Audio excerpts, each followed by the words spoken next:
লেকেচি গানতো নে পৰা ছোৱালী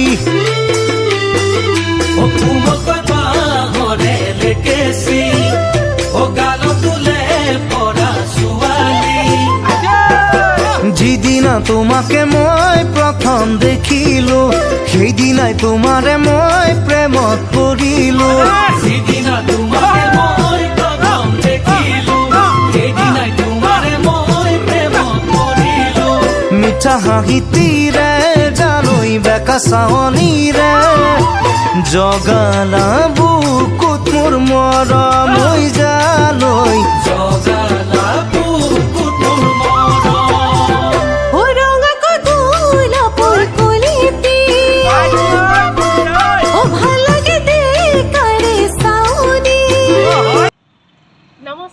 মোৰ অসমবাসী ৰাইজলে ভোগালী বিহু তথা মাঘ বিহুৰ আন্তৰিক অভিনন্দন জনালোঁ। হেপী ভোগালী বিহু। আৰু লগতে মই আজিৰ ব্লগটো আৰম্ভ কৰি দিম বুলি ভাবিছোঁ। গতিকে আমাৰ চেনেল মিষ্টাৰ মিছেছ ডেকালৈ সকলোকে পুনৰবাৰ স্বাগতম জনাইছোঁ। Welcome back to our channel Mr and Mrs Deka. আশা কৰোঁ আপোনালোকে ভিডিঅ'টো শেষলৈকে চাব আৰু আমিও যিমানখিনি পাৰোঁ দেখুৱাবলৈ চেষ্টা কৰিম।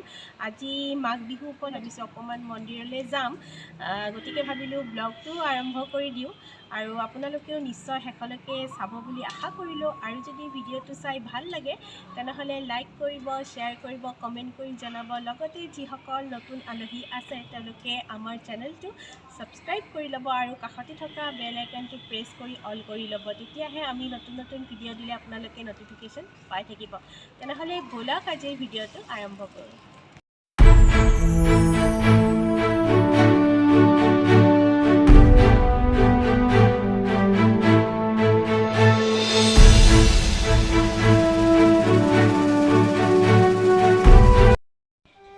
বিহু বুলি আজি অসমীয়া জলপানে খাওঁ বুলি ভাবিলোঁ আৰু এয়া মই লৈ লৈছোঁ দৈ, চিৰা, সান্দহগুড়ি, গুড়।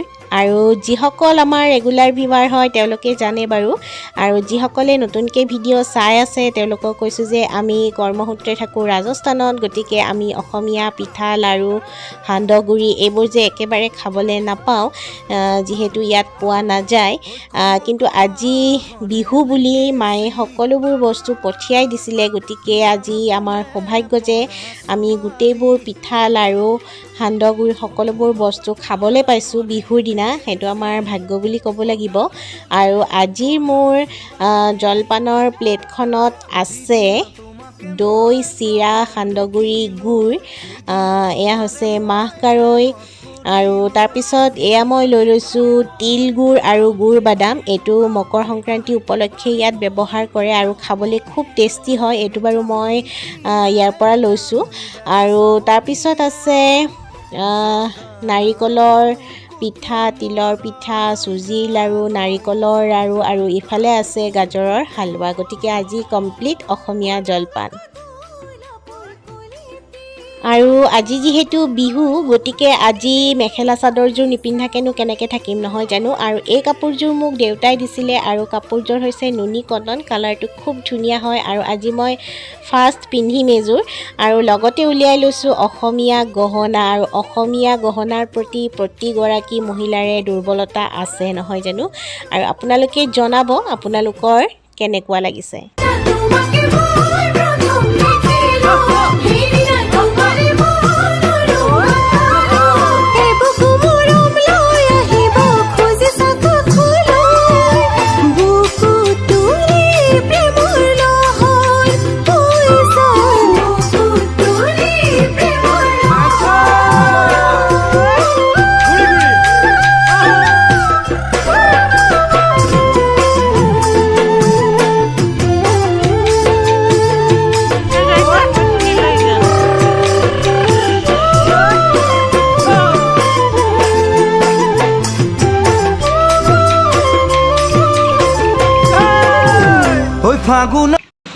চ' আমি মন্দিৰ আহি পালোঁ আৰু এতিয়া সোমাম মন্দিৰত।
মন্দিৰৰ পৰা আহি পালোঁ আৰু এতিয়া অকণমান ফ্ৰেছ হৈ চাহ তাহ খালোঁ আৰু যিহেতু আমি যোৱাকালি মানে উৰুকাৰ দিনাখনে মাছ মাংস খাব পোৱা নাছিলোঁ গতিকে আজি মানে মাছ মাংস আনি থোৱা আছে গতিকে এতিয়া আকৌ তাকে বনাব লাগিব গতিকে দৌৰাদৌৰিকৈ পাকঘৰত সোমাইছোৱেই আৰু সেয়াই আৰু লেডিছসকলৰ সেইটোৱে প্ৰব্লেম ক'ৰবাৰ পৰা আহিও মানে কিটচেনত আহিয়ে সোমাব লাগে আল্টিমেটলি সেইটোৱে মানে ডেষ্টিনেশ্যন ফাইনেল এনিৱে একো নাই বাৰু বনাব লাগিবই আৰু ভাবিলোঁ ভিডিঅ'টো একেলগতে সামৰণি মাৰি লওঁ যিহেতু ভাগৰো লাগিছে এতিয়া কিবাকৈ পটাপট কিবা এটা বনাই থৈ দিওঁ তথাপি টাইম লাগিয়েই যাব মাছ মাংস বনাওঁতে মিলোঁতে চ' আজিৰ ভিডিঅ'টো মই ইমানতে সামৰণি মাৰিলোঁ ভিডিঅ'টো চাই যদি আপোনালোকৰ ভাল লাগিল তেনেহ'লে লাইক কৰিব শ্বেয়াৰ কৰিব কমেণ্ট কৰিব লগতে যিসকল নতুন আলহী আছে